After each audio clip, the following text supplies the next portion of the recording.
दिन की शुरुआत एक ठंडी सुबह से होती है। सूरज की किरणें अभी धरती पर ठीक से उतरी भी नहीं थीं कि शहर के सबसे सख्त माने जाने वाले महिला पुलिस अधिकारी वर्षा राठौर को एक गंभीर सूचना मिलती है। उन्हें बताया जाता है कि एक सूर्यदास गांव में एक युवक ने अपनी ही मां की हत्या कर दी है। वर्षा ने जैसे ही रेडियो पर यह सूचना सुनी, तुरंत अपनी जीप में बैठकर घटनास्थल के लिए रवाना हो गई।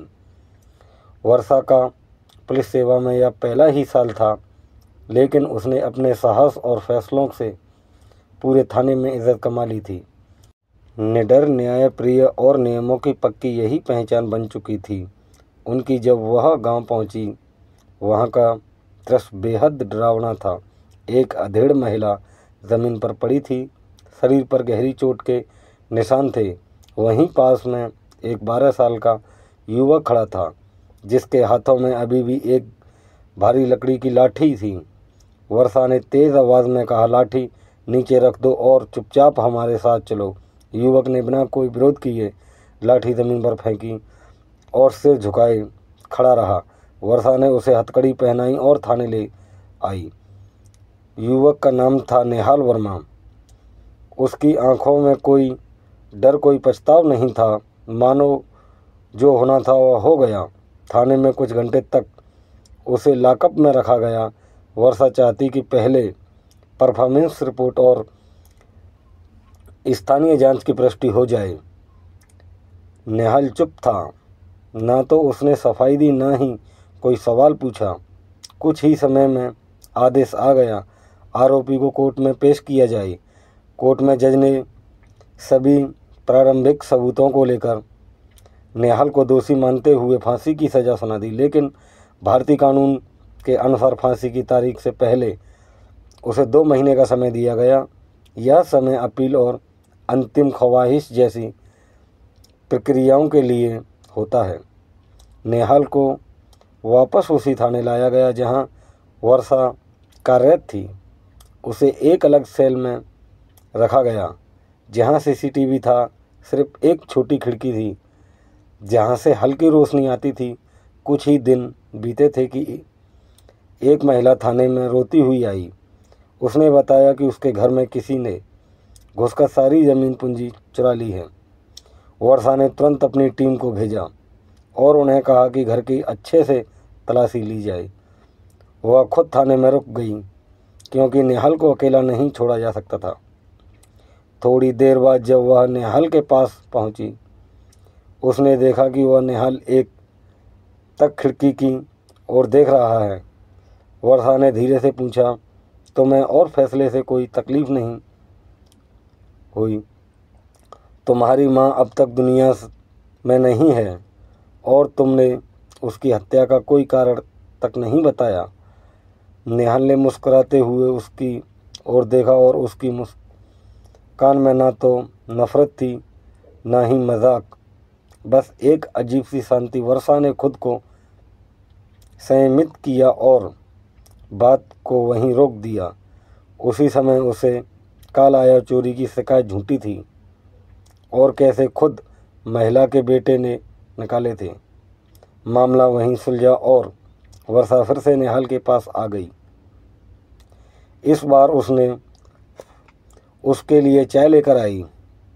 कप उसकी तरफ बढ़ाते हुए बोली, तुम्हारे पास 2 महीने हैं। अगर तुम्हारी कोई अंतिम ख्वाहिश है तो बता सकते हो। सरकार की तरफ से यह नियम है कि फांसी से पहले कैदी की आखिरी ख्वाहिश पूछी जाती है। नेहाल ने कप हाथ में लेते हुए गहरी सांस ली और कहा, मेरी आखिरी ख्वाहिश यह है कि जब तक मैं जिंदा हूँ, हर रात में किसी कुंवारी लड़की के साथ रहूं। वर्षा का चेहरा एक पल के लिए सख्त हो गया। वह चाहती तो तुरंत उसे डांट देती, लेकिन उसने खुद को संयमित किया। यह कोई साधारण ख्वाहिश नहीं है। हम किसी लड़की को ज़बरदस्ती तुम्हारे पास नहीं भेज सकते। नेहाल फिर से मुस्कुरा दिया, तो आप ही क्यों नहीं? आप भी तो अविवाहित हैं और कानून भी यही कहता है कि आखिरी ख्वाहिश पूरी होनी चाहिए। वर्षा अंदर से सुलग उठी, लेकिन उसने ना तो गुस्सा दिखाया, ना ही उसने कुछ जवाब दिया। बस धीमे से कहा, मैं सोचूंगी, और वहाँ से चली गई। उस रात वर्षा चैन से नहीं सो सकी। उसका मन कई सवालों और उलझनों से घिरा था। क्या इंसान की आखिरी ख्वाहिश किसी नैतिक सीमा से परे हो सकती है? क्या उसे अपने कर्तव्य और इंसानियत के बीच संतुलन बनाना पड़ता? रात गहरी रही और नेहाल की मुस्कुराहट उसकी आंखों के सामने घूमती रही। कहानी अब तक एक ऐसे मोड़ पर पहुंच चुकी थी जहां से हर फैसला एक नई दिशा ले सकता था। अगली सुबह वर्षा राठौर अपनी डेस्क पर बैठी सोच में डूबी थी। रात भर वह सोई नहीं।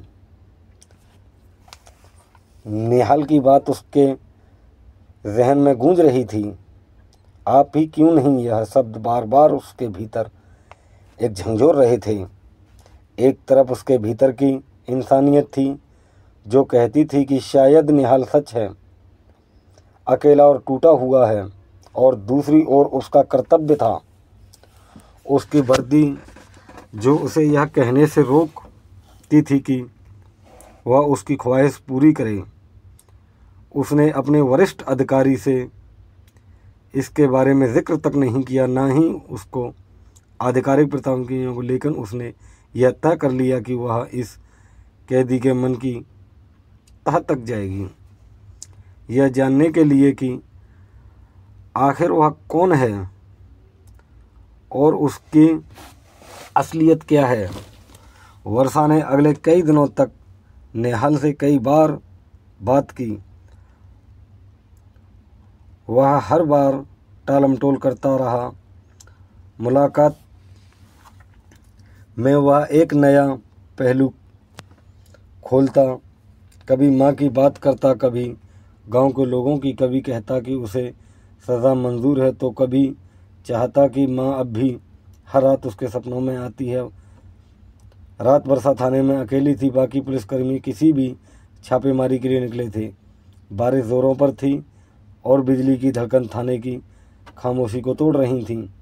वर्षा नेहाल के सेल के पास गई। उसे लगा शायद आज वह कुछ नया बताएंगे। जो नेहाल को देखती रही। कुछ पल वह लेटा हुआ था, आंखें बंद, लेकिन चेहरा शांत। तुम्हें अपनी माँ की याद नहीं आती? वर्षा ने धीरे से पूछा। नेहाल ने बिना आंखें खोले कहा, हर रोज़, पर अब कोई फर्क नहीं पड़ता। क्या तुमने सच में? वर्षा ने वाक्य अधूरा छोड़ नेहाल के आंखें खोलकर उसकी तरफ देखा और कहा, लेकिन वर्षा बताने से क्या होता?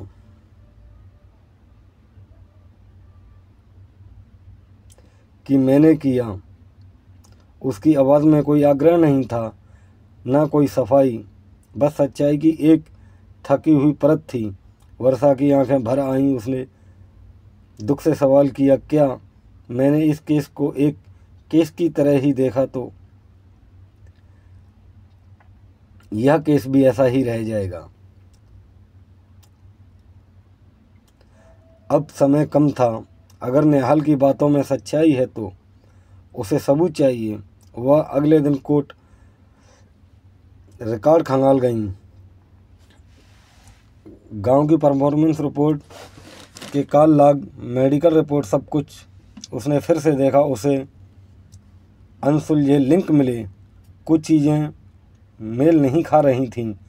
नेहाल की माँ के मोबाइल में एक आखिरी कॉल गांव के ही एक ताकतवर आदमी का गया था, जो पहले ही अवैध ज़मीन कब्जे मामले में पकड़ा गया था। वर्षा को शक हुआ, कहीं यह हत्या ही इसी ने तो नहीं की। ज़मीन का मामला तो नहीं। गांव में उस आदमी के खिलाफ गुप्त जांच शुरू करवाई। इधर नेहाल अब तक भी अपनी आखिरी ख्वाहिश पर अड़ा हुआ था। जब वर्षा ने उससे फिर सवाल किया कि कोई आखिरी ख्वाहिश क्यों नहीं रखता, तो वह बोला, क्यों कि मुझे ज़िंदगी में कुछ नहीं चाहिए, लेकिन मैं तुम्हें चाहने लगा हूँ। तुम जैसी ईमानदार और सच्ची औरत मैंने कभी नहीं देखी। वर्षा को अब यह एहसान होने लगा था कि नेहाल के भीतर एक मासूम लड़का छिपा है जिसे नेहाल के पत्थर बना दिया है। एक रात जब सब कुछ सन्नाटे में था, वर्षा ने अपने निर्णय लिया कि सीमाओं की परखते हुए वर्दी उतार दी। वो साड़ी पहनकर नेहाल के पास गई। उसकी आंखों में कोई वासना नहीं थी, बस एक विश्वास था। वह बैठी, उससे बात की, उसे इंसान समझकर सुना। कहा ज़बरदस्ती ना कोई, बस दो इंसानों के बीच की खामोशियाँ और कुछ अधूरी भावनाएं थीं। कुछ नेहाल की आंखों में पहली बार उम्मीद थी। उसने कहा, अगर तुम मेरी कहानी पर विश्वास कर रहे हो तो मुझे खुद को बेगुनाह साबित करने का एक मौका दो। वर्षा ने उसका हाथ थामा और कहा, अब यह मेरी लड़ाई भी है। वर्षा के सामने अब सिर्फ दो रास्ते थे। वह एक कैदी की बात को नज़र अंदाज करे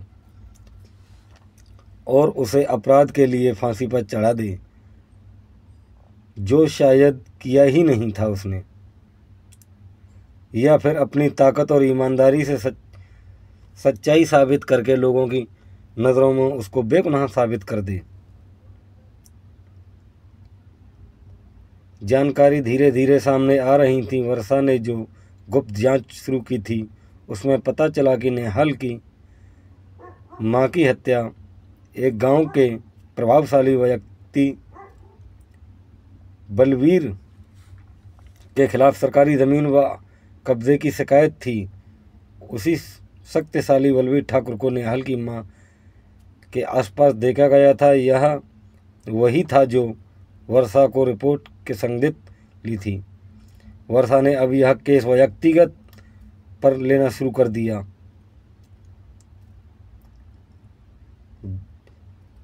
वर्षा उस केस की और जांच करवाना चाहती थी। मजबूत केस फाइल बनाकर वह कोर्ट में पेश करना चाहती थी। वर्षा ने 15 दिन का और समय लिया। वह इस दौरान साबित करना चाहती थी नेहाल निर्दोष है तो केस फिर से सख्त हो जाएगा। इस बीच नेहाल को कुछ वह अब भी चुप था। उसने वर्षा से एक दिन कहा, अगर तुम ना भी कर सको तो भी शुक्रिया, तुम्हारी वजह से मुझे कुछ दिन इंसान जैसा महसूस हुआ। वर्षा ने जवाब दिया, तुम्हारी सच्चाई ही मेरा इत्मीनान है, मैं हार नहीं मानूंगी। वर्षा ने गांव जाकर कई लोगों से चुपचाप मुलाकात की। कई गवाह डरे हुए थे, लेकिन एक बूढ़ी महिला नेहाल की मां की पड़ोसन ने आखिर सच बोला। उसने बताया कि बलवीर ठाकुर के गुंडों ने रात में घर में घुसकर नेहाल की मां को मारा था, लेकिन नेहाल उसी वक्त घर लौटा था और उसने लाठी उठाकर हमलावरों को भगाया था, लेकिन तब तक उसकी मां की सांसें टूट चुकी थी। उसने यह बात पहले नहीं कही क्योंकि ठाकुर ने आदमियों को धमकी देते रहे। वर्षा ने इसका बयान रिकॉर्ड किया, मेडिकल रिपोर्ट्स में मिलान कराया और मोबाइल लोकेशन रिकॉर्ड भी जुटाए। सारे सच इस बात की पुष्टि करते थे कि नेहाल निर्दोष था। वर्षा ने कोर्ट में पुनर्विचार याचिका दर्ज कराई। गवाहों को बुलाया गया, सबूत पेश किए गए, ठाकुर को गिरफ्तार किया गया। मामला राष्ट्रीय मीडिया में उछला। आखिरकार कोर्ट में अपने पूरे फैसले को पलट दिया। नेहाल को बरी कर दिया गया। जब नेहाल को कोर्ट रिहा किया गया तो वह चुपचाप वर्षा के पास आया और बोला, तुमने मुझे ज़िंदगी लौटा दी। वर्षा ने मुस्कुराते हुए कहा कि मेरे लिए यह एक जंग है, कोर्ट में नहीं ला सकती, दिल और ज़मीन में भी होती है। कुछ महीने बाद दोनों को अक्सर देखा जाने लगा। वर्षा ने शादी का ऐलान नहीं किया, न नेहाल ने सार्वजनिक बताया, लेकिन जो भी उनकी आंखों में एक दूसरे के लिए सुकून था। पता एक कैदी और अफसर की यह कहानी से शुरू हुई थी, अब भरोसेमंद संघर्ष और सच्चाई के रिश्तों में बदल गई थी। यहीं ख़त्म नहीं होती। यह बस उस का आईना दिखाती है जहाँ पर गुनाह ज़रूरी नहीं अपराधी ही हो गुनहगार। कभी